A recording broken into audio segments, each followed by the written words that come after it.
Commencing 10 seconds. Countdown. Yeah.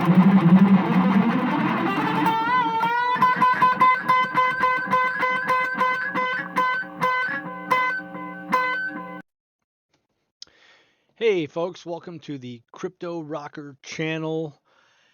You may have noticed today Bitcoin has rocketed right through the $70,000 range. It's now sitting at $72,400. This is amazing.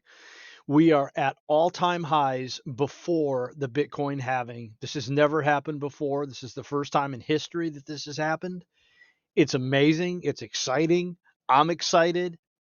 And so I wanted to get on and I was thinking about like what could I make a video about today? So I was just going to talk a little bit about Bitcoin, but then I thought about something that I remembered that I had found out or read about or something like that. And this is something I think a lot of people don't realize, and that is that what we're going through right now, this exciting time in cryptocurrency, and this is a first for the world, but in reality, this is not the first time in history that the world has seen cryptocurrency. Cryptocurrency has actually existed in the past. Okay. And I'll give you a little history lesson here. This is going to be fun.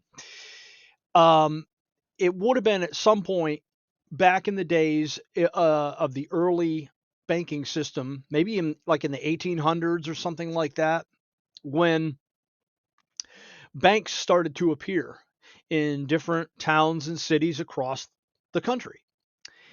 And to do business, these banks had to send money and sometimes gold and things like that back and forth between cities because there was a lot of commerce and trade that was going on. And they would send these armored carriages with loaded up with Pinkertons, security guys that were, with shotguns. They would send out, 10, 20 guys hired to guard these armored carriages that were carrying this gold. Well, what the gangsters used to do back in those days, and you may have seen some of those old western movies where you'd have literally some of these gangs would be like 50, 60 guys. And that's what would happen. They would just assess the situation and say, well, these armored cars are being guarded by 20 guys, so let's build a group of 40 guys and go after them. We'll double their numbers.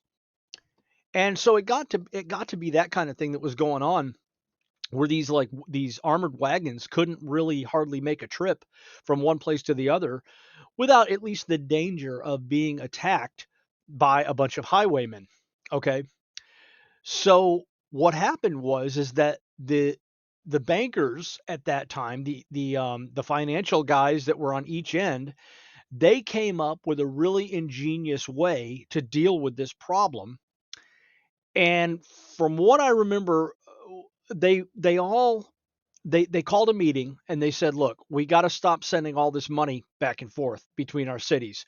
What we'll do is everybody will just keep our money and our gold in our banks, and everybody, as long as we all honor this system, it will work, and we no longer will have to basically send these large amounts of money back and forth.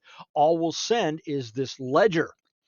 And so they developed this thing called an encrypted ledger, which was basically a book which had encryption on it. The money and the values were written in code, encryption, cryptocurrency, right? And so that's what they started doing in order to defeat the robbers out on the road. They started sending this encrypted ledger in between the cities and the towns. And if the highwaymen, and they stopped having to hire all of these security guys, so they would just send like one guy on a cart. And so, they probably wouldn't even suspect that. And if they did and they rob the cart, all they're going to get is this ledger. And when they open it up, it's not going to make any sense to them. And if they do something like get angry and decide to burn the ledger or throw it away, it doesn't matter because it's already been copied down on like both ends. So even if you lose the ledger, it's completely good. And that's what they started doing. in order to defeat these highwaymen who were just robbing these armored carriages all the time. They just started using an encrypted ledger, and that was the first use of cryptocurrency in the world. And it is amazing because when you talk about Bitcoin and you talk about cryptocurrency today, it's the same type of thing. It's decentralized, but it's like it's all basically there on the blockchain. You know what I mean? Like the internet can go down, and when it comes back up, your Bitcoin is still there. I don't know all the ins and outs of it, but it is very similar. Decentralized encrypted ledger, decentralized encrypted money, cryptocurrency, you know. Um, so it's very that. And um, I was really struck by that because in the world that we live in today, the highwaymen, the big robbers, the worst criminals out there are actually the big bankers. Okay, it's come full circle. Like back then, the big bankers were trying to send their money back and forth between towns and cities, and they kept getting robbed by these highwaymen out there. So they developed an encrypted ledger, and now it's the exact opposite. Now all of the citizenry are being robbed by the big bankers. Okay, and they've been doing this to us for centuries now. And I was going to actually give a little history lesson on this too. About three, I'm going to talk a little bit right now about the central banking system and what exactly Bitcoin is and where I think it comes from. About 300 years ago, I'm going to tell this story very rapidly. About 300 years ago, there was a man named Rothschild, and he came up with a scheme in, I think, England or Britain or something like that. He had some friends in Parliament, some friends who were in the politics over there. He went to them. He said, "Look, I want to create a bank. If you guys can get the government to agree to let me custody all of the precious metals, let me custody the gold, and then I will issue to you a paper currency that will be valued. I'll give you 10 times the amount. So if you give me $1 million worth of gold to hold, I'll issue you $10 million worth of fiat currency." Okay. And because of the fact that these politicians were probably promised very large sums of money in this new system, I'm sure they were pretty eager to go along, to become filthy rich. It's like, yeah, man, I'm on board with that. Mm. So, anyway, it worked. Rothschild creates his bank, custodies all their gold, issues the fiat currency. The only catch is now they owe him an interest payment on this big 10 times the amount loan. They owe him you got to pay your monthly VIG. And they had no problem with that. They did that. Um, and I'm sure the people who were against it at the time, I'm sure there were probably very wise people who were against it and said, this may start out good, but it's going to lead to so much debt, it's going to enslave the future generations, which is exactly what happened, which is exactly why the people in this country were against the creation of a central bank.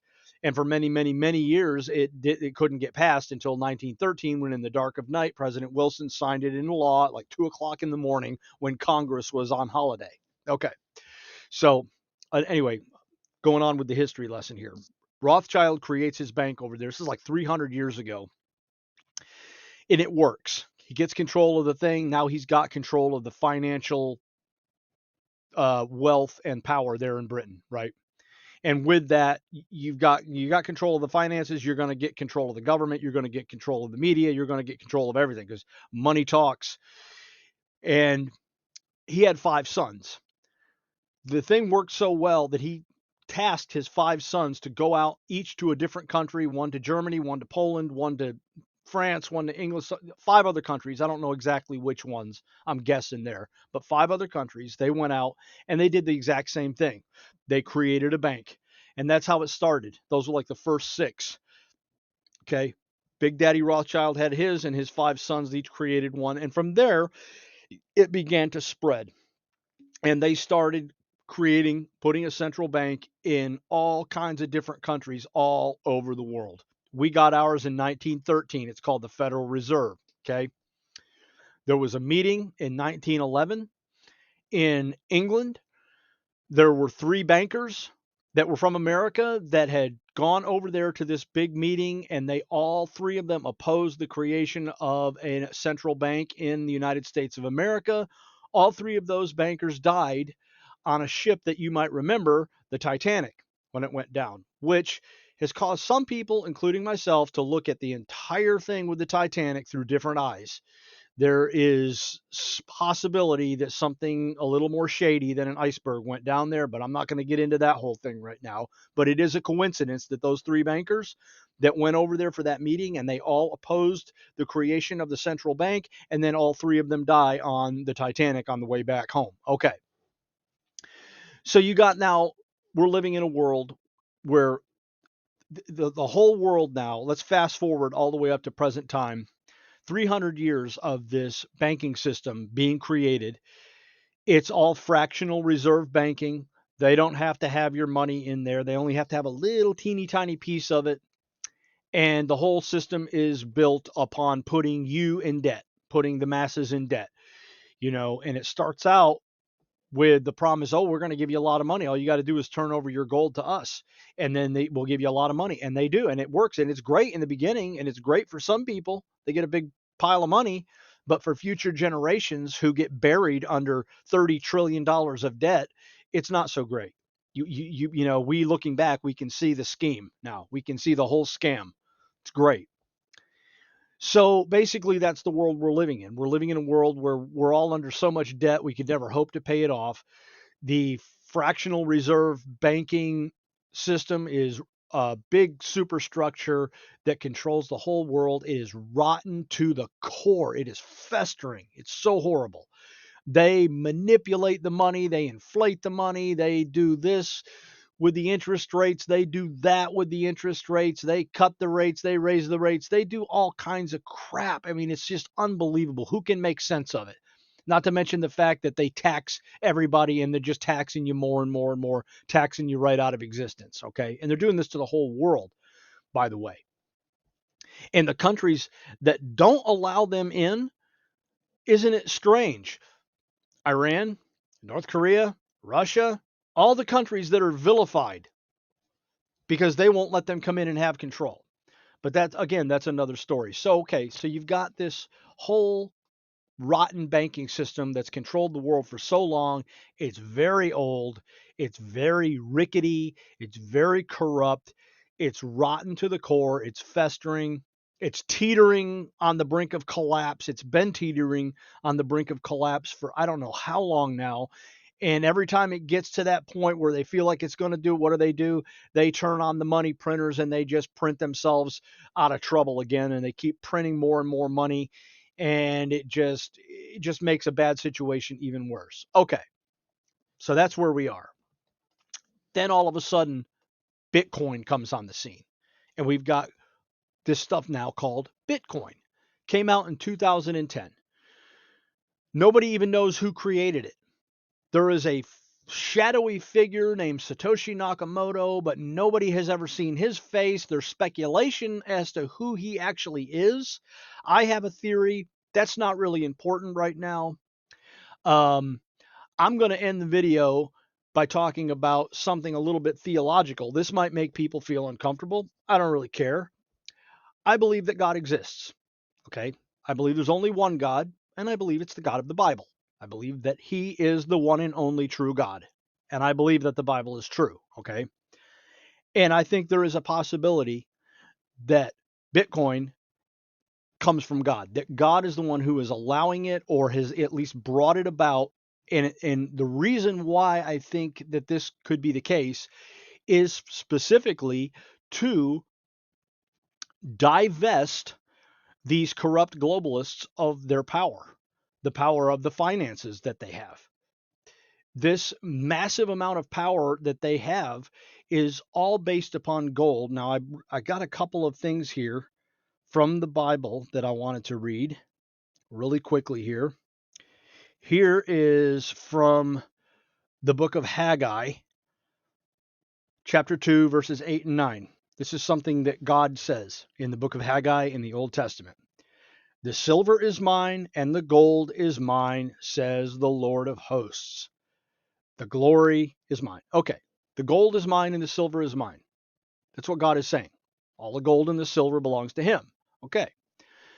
So does that mean that if God wants to make gold very valuable, the most valuable thing in the world, that's what he can do? Yes.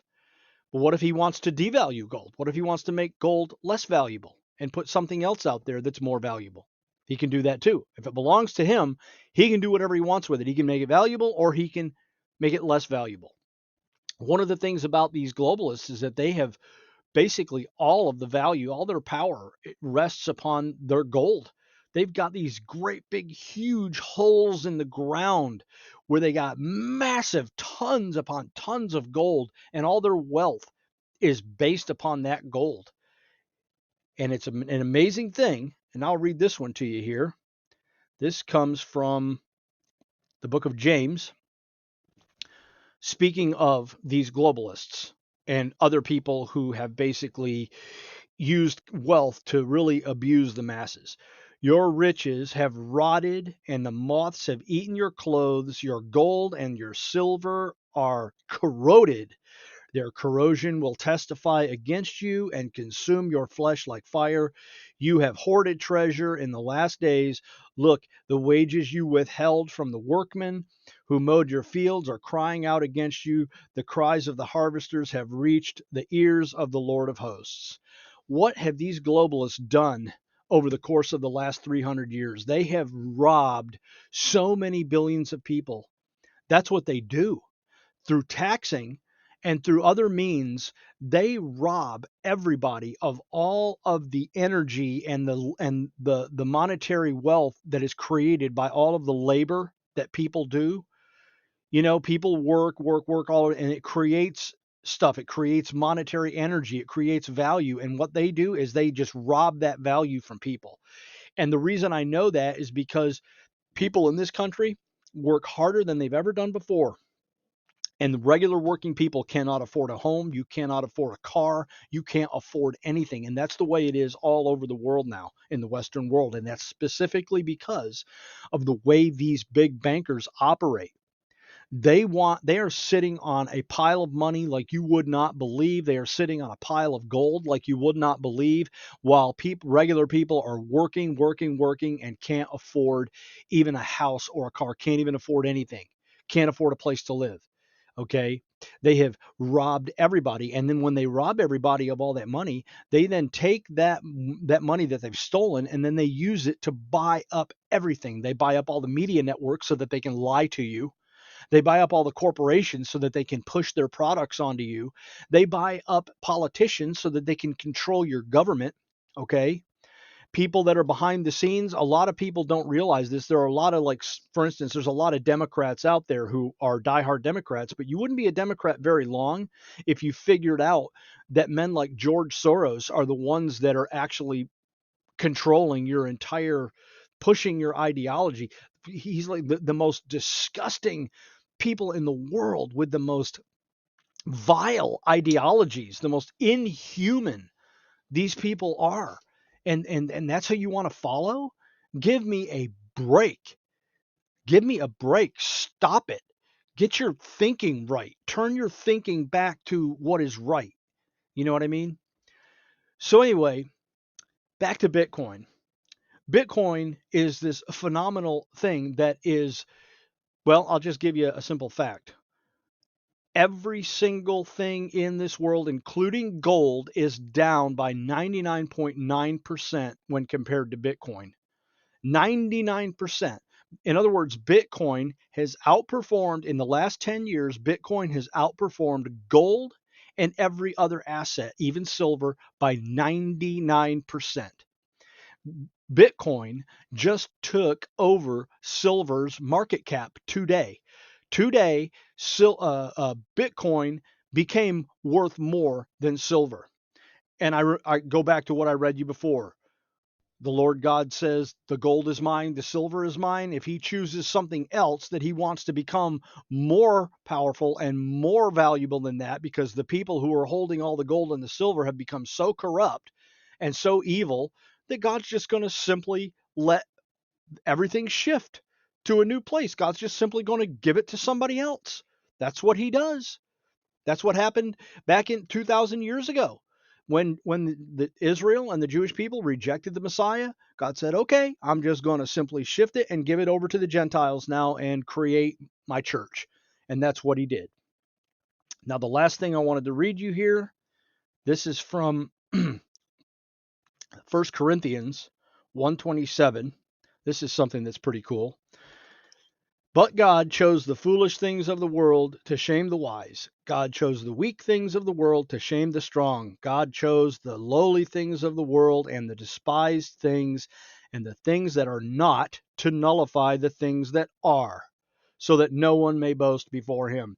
Now, notice that last part. God chooses the things that are not to nullify the things that are. That's interesting. What is something that has substance and value? Gold. You can hold it in your hand. It's like these silver coins right here that I have. You see? Silver. Okay? This is something that is. Okay? This is tangible. I can hold this in my hand. Bitcoin has no physical properties. You could say it's not. It doesn't exist. It's only in cyberspace. It has no real physical properties. Bitcoin is not something that you can hold in your hand like this. It's a digital gold. It's digital gold. It's a digital asset. God has chosen the things that are not to nullify the things that are. Gold, uh, gold and silver are now underperforming, and Bitcoin is outperforming these things by 99% over the past 10 years. And today, Bitcoin just took over silver's market cap. It beat it. It outvalued it. So I am of the opinion that there is a shift taking place in this world. And I think that we're on the brink of a great shaking, a great shifting in things in this world. I think the whole financial world is shifting. I think the political world is going to shift. I see some great changes taking place in the future, and I think that they're going to take place for the good. And I think that God, the God of the Bible, the one true God, is the one who's bringing about these changes. And if that's true, then Bitcoin cannot lose. If that's true, then Donald Trump cannot lose. He will come back and be our president again. And we will see everything start to change for the better in this country. And all of the people that have been committing treason, from Joe Biden, all of the people who are basically using nothing but lies to try to further their cause, corruption, all the people on the left, be warned. Be warned. You're digging a hole for yourselves, and there will come a day of reckoning. There will come a day when you're going to have to face the music for everything that you're doing. Okay. This stuff doesn't just happen in a vacuum. Okay. You reap what you sow. Okay. And there's big changes coming. There's stuff happening in this world. And one of the biggest things that's happening is Bitcoin.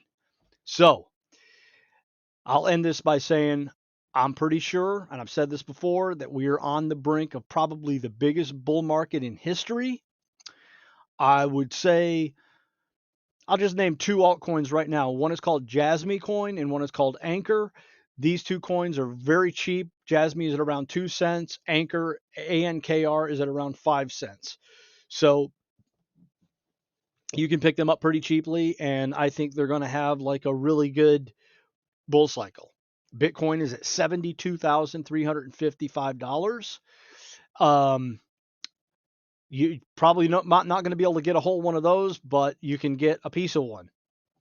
And it's most likely going to be going way, way up very, very soon. From what I understand, the big companies, the big hedge funds out there like BlackRock and Fidelity are still buying to the tune of $500 million worth of Bitcoin per day. They're buying something like 10 times the amount of Bitcoin that's being produced per day. In 36 days from now, the halving, that's going to be cut in half. It's going to go from 900 Bitcoin a day to down to 450 Bitcoin per day. And that means now they're going to, if the demand keeps up, they'll be buying 20 times the amount. We're coming into there's going to be an inflection point where supply and demand, it's going to be like unstoppable force meeting an immovable object. Boom, we're going to get an explosion in crypto and in Bitcoin. So good luck to everybody that's in these markets, and see y'all next time on the Crypto Rocker channel.